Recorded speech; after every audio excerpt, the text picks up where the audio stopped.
హైదరాబాద్ మహానగర పరిరక్షణ ప్రభుత్వ ప్రాధాన్యత అంశమని పురపాలక శాఖ మంత్రి కేటీఆర్ స్పష్టం చేశారు.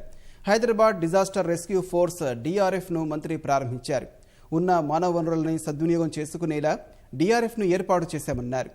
నేరాలను నియంత్రిస్తూ సురక్షిత నగరంగా హైదరాబాద్ను తీర్చిదిద్దుతామన్న కేటీఆర్ ప్రతి జోన్కు DRF సిబ్బందిని కేటాయిస్తామన్నారు. మహానగరంలో విపత్తులు సంభవించినప్పుడు ప్రత్యేక దళం సహాయక చర్యలు చేపడుతుందని వివరించారు.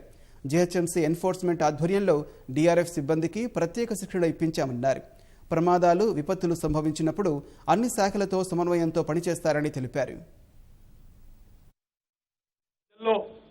ఈ కొత్త దళం ఒక విశ్వాసాన్ని నింపుతుంది, ఒక భద్రతను నింపుతుంది. పోలీస్ యంత్రాంగం చేస్తున్న కార్యాచరణకి, ఫైర్ డిపార్ట్మెంట్ వారు తీసుకుంటున్న చర్యలకి ఇది మరింత బలాన్ని ఇచ్చే విధంగా, మరింత మన ప్రజలలో ఒక విశ్వాసాన్ని పెంచే దిశగా ఈ కార్యక్రమం, ఈ దళం ఉపయోగపడుతుందని చెప్పి కూడా నేను భావిస్తా ఉన్నాను.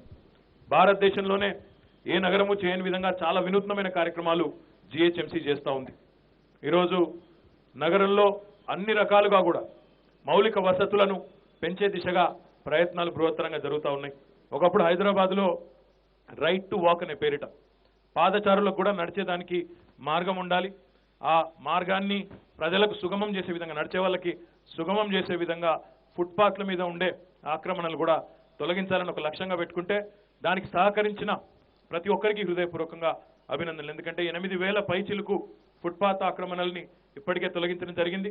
ఇంకా కూడా తొలగించాలనే ఒక దృఢ సంకల్పంతో ముందుకు పోతా ఉన్నాం.